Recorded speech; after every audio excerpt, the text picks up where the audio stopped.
Cricket की दुनिया में दो बड़े नाम, दो बड़ी लेग्स। एक तरफ ग्लैमर और पैसा, दूसरी तरफ रफ्तार और जुनून। क्या आईपीएल वाकई दुनिया की बेहतरीन लीग है या पीएसएल का टैलेंट इसे पीछे छोड़ चुका है? आज हम करेंगे इन दोनों का कच्चा चिट्ठा साफ। आईपीएल में खिलाड़ियों पर करोड़ों की बरसात होती है। ऋषभ पंत 27 करोड़ में बिकते हैं तो मिचेल स्टार्क जैसे बॉलर्स रिकॉर्ड तोड़ते हैं।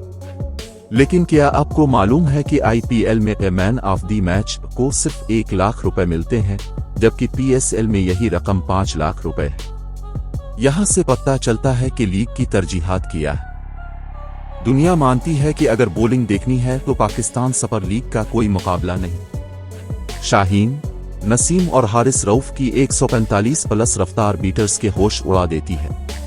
हालांकि आईपीएल में अशोक शर्मा ने 104 की गेंद डालकर सबको हैरान किया है, लेकिन क्या एक गेंद पूरे सिस्टम का मुकाबला कर सकती है? पाकिस्तान क्रिकेट में हमेशा से एक बहस रही है, टैलेंट आ पर्ची। सलमान अली आगा और फहीम अशरफ जैसे खिलाड़ियों को बार बार मौका मिलना और यंग टैलेंट को नजरअंदाज करना टीम को नुकसान पहुंचा रहा है। दूसरी तरफ आईपीएल अपने मकामी खिलाड़ियों को निखारने के लिए क्या कर रहा है? हम मुवाजना करेंगे दोनों के डोमेस्टिक ढांचे का। चेन्नई का जर्द समंदर हो या लाहौर का कज़ाफी स्टेडियम, क्रिकेट के दीवाने हर जगह मौजूद हैं। हम देखेंगे कि किस लीग का क्राउड ज्यादा जज्बाती है और कहां का माहौल खिलाड़ियों पर ज्यादा प्रेशर डालता है।